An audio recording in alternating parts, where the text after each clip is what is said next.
Bismillahirrahmanirrahim.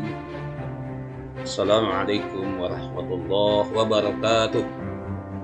Berjumpa dengan saya dalam pelajaran bahasa Indonesia. Kali ini teman-teman atau anak-anak, kita mempelajari tentang teks ulasan bagian 1, yaitu pengertian dan struktur teks ulasan. Mungkin pada kehidupan sehari-hari, kalian pernah menemukan suatu tulisan yang mengupas, membicarakan, mengomentari tentang suatu karya atau tulisan atau teks yang tanpa kita sadari sebetulnya itu adalah sebuah teks ulasan. Mari sebelumnya kita renungi puisi berikut ini. Ayo belajar. Marilah belajar selagi ada kesempatan. Banyak wawasan yang kau punya, masa depan dalam genggaman. Ayo belajar. Tunaikanlah kewajiban, malas belajar akan mendapat berkat. Janganlah engkau abaikan titah guru dan orang tua. Jadilah anak berbakti, memiliki ilmu yang tinggi. Nah, ini kompetensi yang harus kita miliki. Kemudian tujuan pembelajaran, siswa harus mampu mengidentifikasi informasi pada teks ulasan tentang kualitas karya, baik film, cerpen, puisi, novel, karya seni, daerah, dan lainnya yang dibaca atau diperdengarkan. Ini apa itu teks ulasan? Maka teks ulasan itu adalah teks yang berisi ulasan, komentar atau penilaian terhadap suatu karya, baik itu drama, novel, puisi, seni lukis, musik atau lagu, buku populer, dan film. Jadi komentar, ulasan, penilaian tentang suatu karya, ini yang disebut dengan teks ulasan. Teks ulasan sering juga disebut dengan resensi. Jadi resensi kata lain dari ulasan. Resensi buku, resensi novel, resensi lagu, ini adalah ulasan tentang lagu, tentang buku, tentang novel, dan karya seni lainnya. Jadi komentar, penilaian, pembicaraan, analisis terhadap suatu karya ini disebut dengan teks ulasan. Teks ulasan, teks yang berisi ulasan, komentar, atau penilaian terhadap suatu karya. Ya. Lanjut. Ciri-ciri teks ulasan. 1. Teks ulasan punya ciri 1, strukturnya terdiri atas identifikasi, orientasi, sinopsis, analisis, dan evaluasi. Jadi 1 identifikasi, 2 orientasi, sinopsis, 4 analisis, dan 5 evaluasi. Jadi ada 5 tangga struktur. Yang kedua, ciri memuat informasi berdasarkan pandangan atau opini penulis yang kritis dan objektif terhadap suatu karya atau produk. Jadi informasi berdasarkan pandangan atau opini penulis. Jadi pendapat penulis secara subjektif, tetapi subjektif penulis harus dengan syarat kritis dan objektif, tajam, mendalam, tapi objektif apa adanya, sesuai dengan fakta. Kalau buku itu bagus ya katakan bagus, kalau buku itu tidak bagus juga katakan tidak bagus. Jangan pandangan penulis yang subjektif, itu tidak bagus ya, terhadap suatu karya atau produk. Jadi informasi berdasarkan pandangan atau opini penulis. Opini ini pendapat penulis yang kritis dan objektif terhadap suatu karya atau produk. Kemudian yang ketiga, cirinya adalah opininya berdasarkan fakta yang diinterpretasikan, fakta yang ditafsirkan. Jadi faktanya ini bagus menurut penafsiran sang penulis, tapi belum tentu bagus menurut penafsiran pembaca yang lain. Nah, makanya ini yang subjektifnya. Tergantung interpretasi penulisnya, fakta yang diinterpretasikan, ditafsirkan. Kayaknya kalau yang namanya tafsir itu ada unsur subjektivitas atau berdasarkan nilai-nilai subjektif atau pendapat pribadi penulis. Oke. Yang keempat dikenal dengan istilah lain yaitu resensi. Nah, ini struktur teks ulasan. Tangga yang paling atas diawali dengan identifikasi, kemudian orientasi, kemudian sinopsis, kemudian analisis, kemudian evaluasi. Jadi identifikasi ini yang namanya mengidentifikasi, mengenalkan. Makanya unsur yang pertama dalam identifikasi ini biasanya mengupas tentang identitas buku. Nah, kita lanjut ya. Identifikasi. Nah, identitas buku, baik itu novel, drama, atau film. Mengenai apa saja yang diidentifikasi, identitas buku biasanya bersangkut dengan judul, kemudian judul buku, pengarangnya, penerbitnya, kemudian tahun terbitnya, kemudian jumlah halaman, kemudian cover buku. Ini semua tentang identitas buku. Jadi kalau identitas film ya judul film, pengarang film, sutradaranya, tayangnya di mana. Kalau seni lukis ya nama lukisannya, pelukisnya. Kemudian kalau musiknya gitu juga, judul musiknya, siapa pengarangnya, siapa aransemennya. Itu adalah tentang identifikasi. Kemudian unsur yang kedua adalah orientasi. Apa yang dikupas dalam orientasi? Ini hubungan karya dengan karya lain atau kepengarangan. Jadi karya yang diulas itu harus dijelaskan apakah pengarang ini punya karya lain selain karya yang kalian ulas itu. Yang kita ulas itu punya karya lain, kemudian hubungannya apa? Apakah ini lanjutannya atau memang punya tema yang berbeda dari karya yang lain. Kemudian lihat tahun terbitnya. Kemudian kepengarangan ini keterkenalan pengarang. Apa pengarangnya sudah populer, pengarang muda, pengarang senior atau junior. Ini kepengarangan. Apa saja buku yang dia buat. Nah, ini kepengarangan ya. Kemudian dia termasuk kepengarangan angkatan tahun berapa, tenarnya tahun berapa. Nah, biasanya tulisannya tentang apa yang paling dominan. Ini tentang kepengarangan. Kemudian sinopsis. Sinopsis ini kalau dalam karya sastra, sinopsis ini adalah ringkasan cerita. Kalau buku populer biasanya disebut ringkasan atau istilahnya dengan ikhtisar atau rangkuman. Ini tulisan rangkuman ya. Rangkuman, ikhtisar, ringkasan, sinopsis ini adalah punya kesamaan atau disebut sinonim. Ya. Kalau sinopsis biasanya digunakan untuk buku cerita. Kemudian unsur yang keempat adalah analisis. Analisis ini mengupas, menelaah, membedah apa-apa yang ada dalam buku itu. Biasanya dalam analisis hal-hal yang paling menonjol yang ada dalam buku itu apa? Apakah bahasanya? Apakah buku kualitas cetakannya? Atau mungkin kalau buku sastra prosa seperti novel itu yang dikupas biasanya unsur yang membangun. Ada dua unsur yang membangun sebuah novel atau cerita. Yang pertama unsur intrinsik, yang kedua unsur ekstrinsik.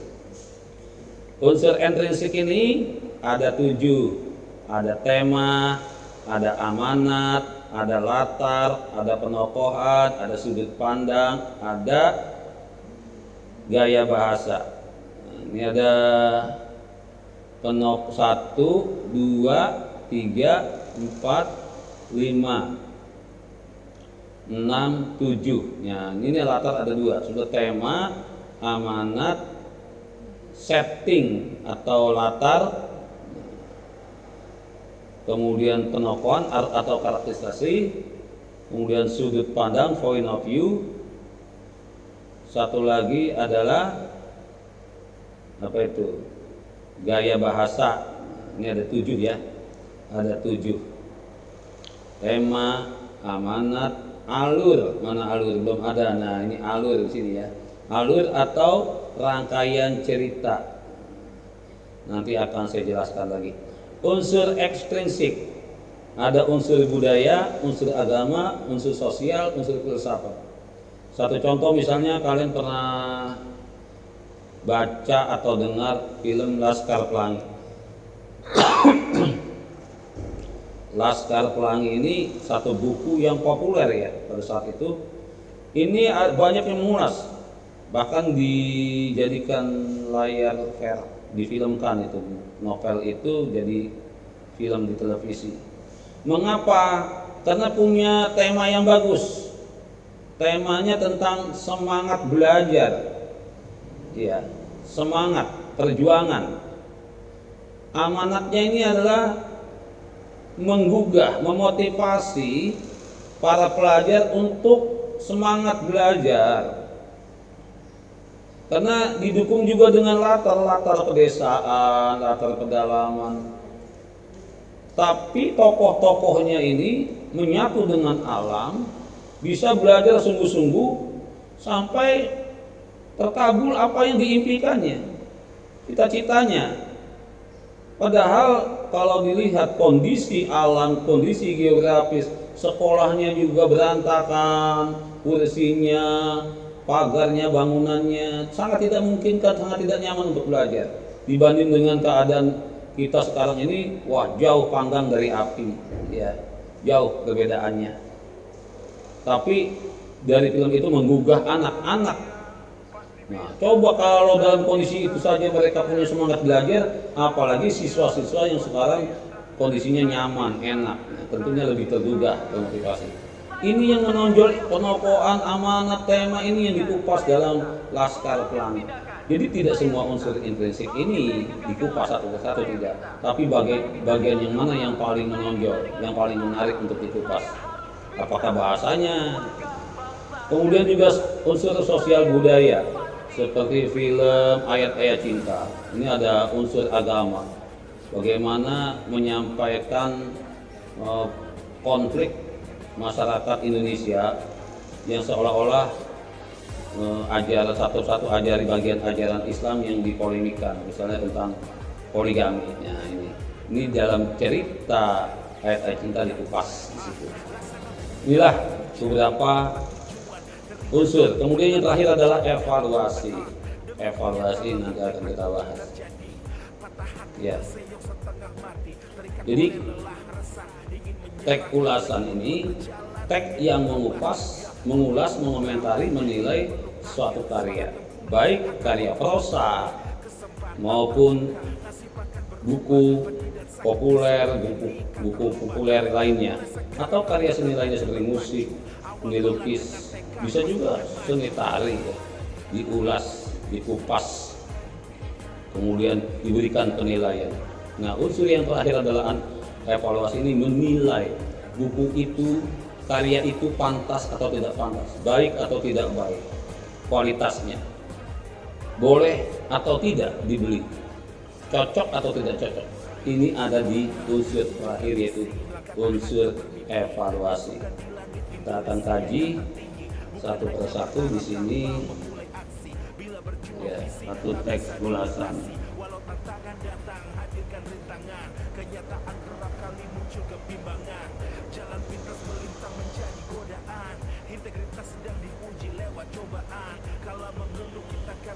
Nah, ini ada pada halaman berapa buku kalian?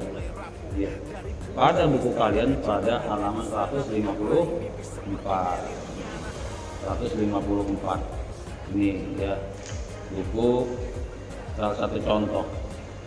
Yang mana bagian identitas buku? Nah, ini nih, ini identitas buku. Kita coba ya, kita tulis. Nah, ini identitas buku nih. Nah, iya kan? Identitas buku, judul buku, KT, pengarang, hadir kata media penerbit, balai pustaka, tahun terbit, jumlah halaman. Ini disebut identifikasi. Pada tahap struktur ini disebut identifikasi. Kemudian bagian ini nih, nah, mana yang orientasi. Berapa paragraf orientasi ini? Apa 2 paragraf atau 1? Nah, pasti yang bagian orientasi tentang kepengaraan cuma ini. Jadi ini adalah orientasi. Paragraf ini adalah orientasi, ini tadi identifikasi I, ya. Sedangkan ini adalah O, orientasi. Ini O. Ini orientasi.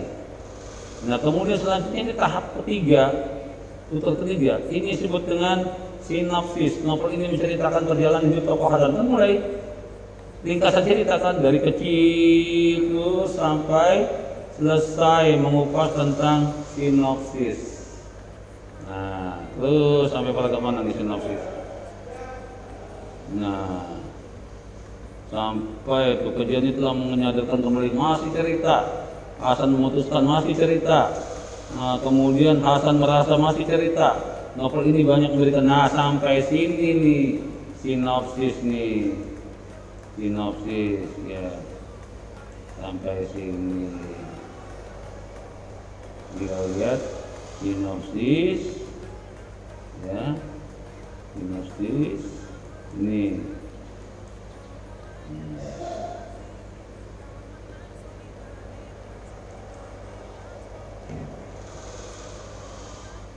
Sampai sini sinopsis.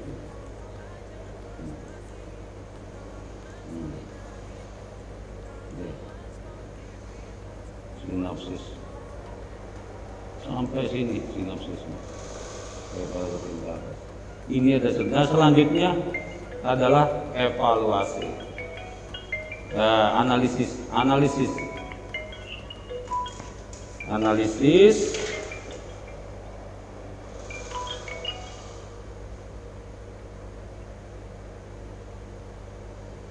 Ya, analisis novel ini nih. Ini analisis novel ini banyak memberikan pelajaran kepada pembacanya. Kita harus pandai bergaul dengan orang lain. Terus, nah ini dikupas bagian yang mana yang menonjol. Nilai moral. Nah, nilai moral kedua adalah hendaknya kita mau memanfaatkan kesalahan orang lain. Ini berarti kupasan tentang apa dari unsur intrinsik? Apakah tema, amanat, penokohan, latar? Nah, iya, ini mengupas bagian latar tentang amanat. Nilai moral yang kedua adalah hendaknya kita mau memaafkan kesalahan. Ini kan mengajarkan bahwa kita harus pandai memaafkan orang. Apalagi orang itu sudah bertobat. Berarti ini pendidikan, nilai moral. Dan juga di sini kalau ada kata-kata tobat, jangan seperti tokoh ayah Hasan yang tidak memaafkan kesalahan anaknya, bahkan sampai ajal menjemputnya. Setiap manusia pasti mempunyai kesalahan, tetapi suatu saat juga akan kembali ke jalan yang benar. Jika Tuhan Maha Pengampun mengasihi, tentunya mengapa manusia tidak bisa, apalagi demi memaafkan anak sendiri. Nah, ini mengupas tentang amanat novel ini, pesan moral. Novel ini dikupas di sini, dianalisis. Kemudian selanjutnya, bahasa novel ini lugas, mudah dipahami. Nah, bahasanya juga lugas. Ini membangun tentang bahasa, tentang style, gaya bahasa pengarang. Ini dikupas di sini.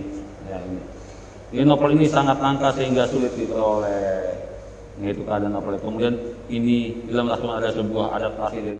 Demikian pertemuan kita. Assalamualaikum warahmatullahi wabarakatuh.